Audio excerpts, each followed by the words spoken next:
Hello, this is Daniel Mart, and today I'm going to be doing another episode review. This one's going to be for episode 4 of season 1 of Helix. So yeah, I know I haven't done a review of this since like last year, but season 2 is coming up, and the reason I didn't do reviews for it originally, why I stopped, is because of some cable problems we had that didn't get fixed right after, way after the season 1 ended. So I'm going to be binge watching and binge reviewing um the Helix, Helix, as well as a few other movies that I need to get in there. And yeah, I want to do my top 10 best and worst movies of this year by the end of January. Because I actually have a way more movies. I didn't expect this to happen, but I have way more movies I had to watch. That just kind of popped out of the blue. Long story, which I'll explain to it in the future, sometime within this week. But yeah, season 1, episode 4, single strand. Yeah, before I begin though, 10-second spoiler warning, as usual, for those that get to actually watch this episode and haven't already, stop the video, go check it out, and come back and watch the rest of this review. And before I also start, I've rewatched the first 3 episodes and rewatched my reviews for the first 3 episodes, and my thoughts on each episode are pretty much the same. So yeah, okay, 10-second spoiler warning as usual for a single strand starting now.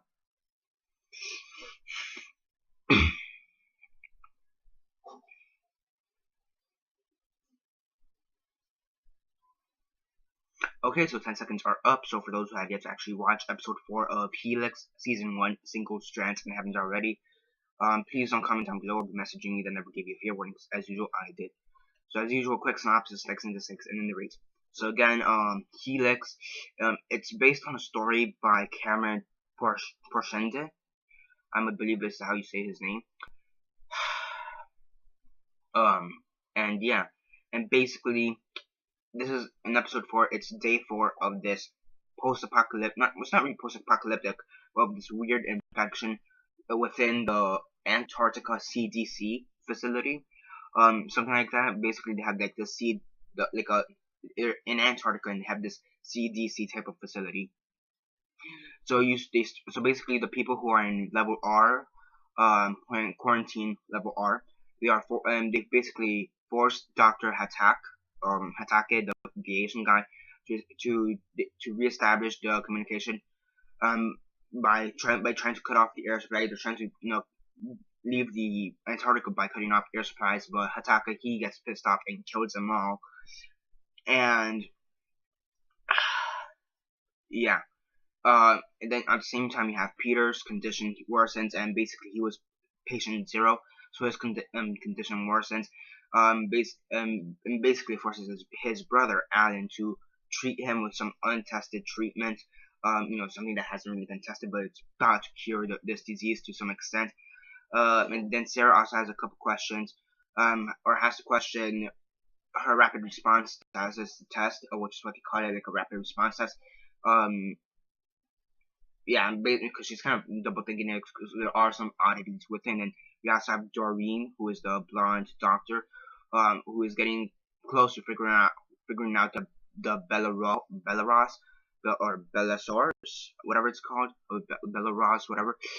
And basically what's all that about. So yeah, it's a pretty great episode. I have watched the previous 3 episodes, and overall it was actually a pretty good episode. I do think that the quality keeps getting a little bit worse with each episode. For some reason, the writing wise, it just seems to get a little bit worse with each episode. So yeah, but for the most part, the writing is very solid. The acting, I forgot. The acting isn't that as good as I remembered. I'm gonna be honest. The acting isn't as good as I remembered. I feel like at times they do overact or underact, but overall the acting is pretty good for the most part. And then again, this is a sci-fi show, and I'm not saying that sci-fi shows are bad. I mean, I've looked at Z Nation and Bitten. Bitten I really didn't like that much, but even I can admit that the acting for it was pretty decent. So I mean, they get decent actors. So yeah, the acting could be off a bit. So yeah. So yeah, I mean, overall it's pretty entertaining. Did its job. It was pretty cool. It's pretty cool to see the disease and kind of progress, and how other people within the facility are starting to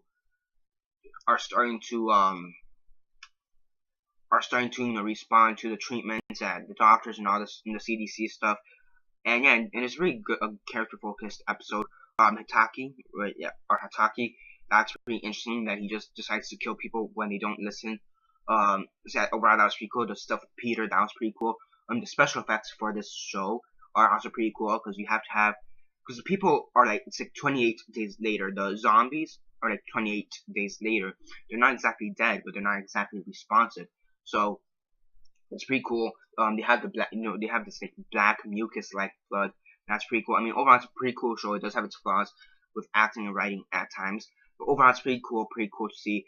It's a cool sci-fi zombie show if you want to see something like that. I mean, there's many. Come to think of it, there are a decent amount of zombie shows out there. I mean, you have The Walking Dead, you have Z Nation, you have Helix, which is like Helix kind of, and then you're gonna have iZombie in March 17. Yeah, iZombie. I reviewed the trailer for it. Looks questionable in my opinion for iZombie, but still a zombie show. So yeah, it's based on the comic, the DC Vertigo comic, iZombie. So yeah, I mean overall, Single Strand is a pretty good episode. It does have its flaws, but overall it's a pretty good episode.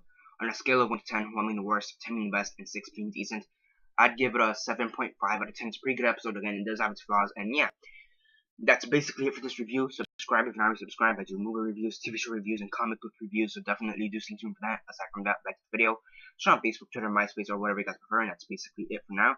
This is Daniel Mart, signing off.